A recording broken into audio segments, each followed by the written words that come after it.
اللہ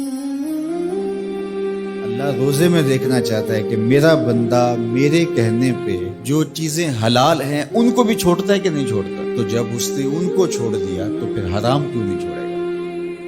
اور جس نے روزے میں حرام بھی نہیں چھوڑا، غیبت بھی نہیں چھوڑی، جھوٹ بھی نہیں چھوڑا، لوگوں کو اذیت دینا بھی نہیں چھوڑا، تلخ رویے بھی ترک نہیں کیے، گالی گلوچ سب و شتم کا مزاج بھی ترک نہیں کیا، لوگوں سے رشوت لینا اور لوگوں کو اذیت دینا بھی ترک نہیں کیا، تو پھر وہ بھوک کاٹ رہا ہے. وہ اللہ کے حکم کی تعمیل نہیں کر رہا ہے، وہ تو کہہ رہا ہے کہ میں تمہارا امتحان لینا چاہتا ہوں، تم حلال بھی چھوڑو گے اور یہ حرام بھی چھوڑنے کے لیے تیار نہیں.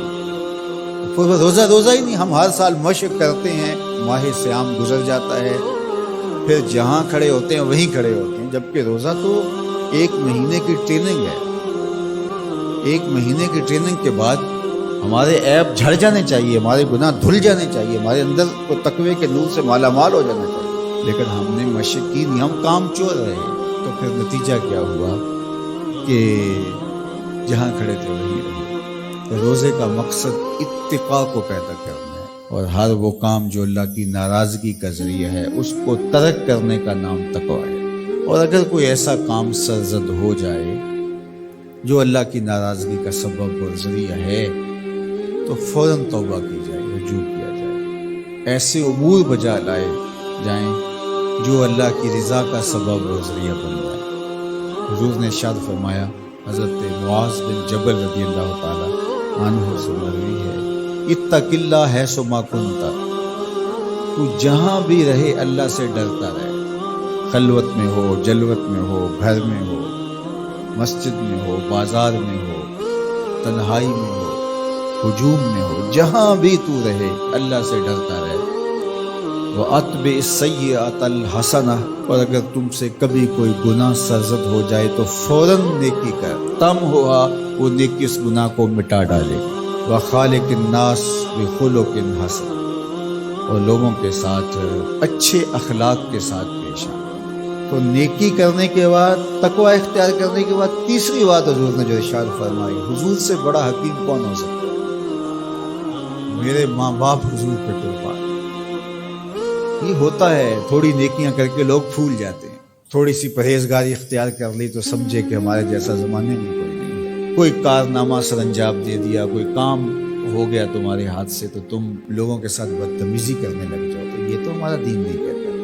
تو فرمایا اتق اللہ حیث ما کنت، جہاں بھی رہے ایک تو اللہ سے ڈرتا رہنا، اور دوسری بات ارشاد فرمائی اتبع السیئۃ الحسنہ، جب تم کوئی برائی کر بیٹھو تو اس کے فوری بعد تم نیکی کرو، تم ہوا وہ مٹا ڈالے. لکھتے لکھتے دھبا لگ جائے تو اس کو ریموو کر دیتے ہیں. زندگی میں چلتے چلتے گناہ سرزد ہو جائے تو نیکی سے اس کو ریموو کر دیں، تم ہوا مٹا ڈالے گی اس کو. اور پھر تیسری بات فرمائی وَخَالِقِ النَّاسِ بِخُلُقٍ حَسَنٍ، لوگوں سے رویہ اچھا رکھنا، لوگوں کے ساتھ حسن سلوک سے پیش آنا، بدتمیزی کی زندگی نہ گزارنا. قیامت کے دن جب اعمال تولے جائیں گے، سب سے زیادہ وزن جس عمل کا ہوگا وہ حسن خلق ہے، جو پرڑے کو جھکا دے. تو کبھی اپنے رویوں کو کھردرا نہ ہونے دینا. تو ہمارے رب نے ہمیں تقوی اختیار کرنے کا حکم عطا کیا، اور رمضان المبارک موسم ہے تقوی کے حصول کا. زندگی ثمر بار ہوتی ہے، تقوی کا پھل لگتا ہے. روزہ تقوی کی نشأت کا ذریعہ ہے، روزہ پیدا کرتا ہے اتقاء. لعلکم تتقون اس پہ شاہد عادل ہے. تو اس لیے مجھے اور آپ کو جائزہ لینا پڑے گا کہ ان دنوں کے اندر ہمارے اندر کوئی تقوی پیدا ہوا ہے یا نہیں ہوا.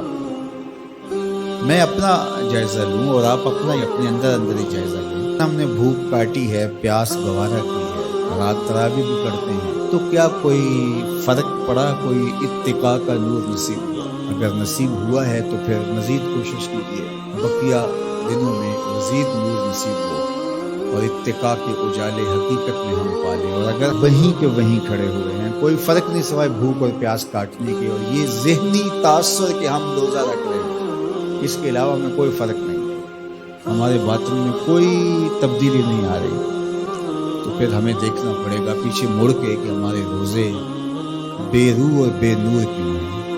ہمیں اس پر توجہ دے.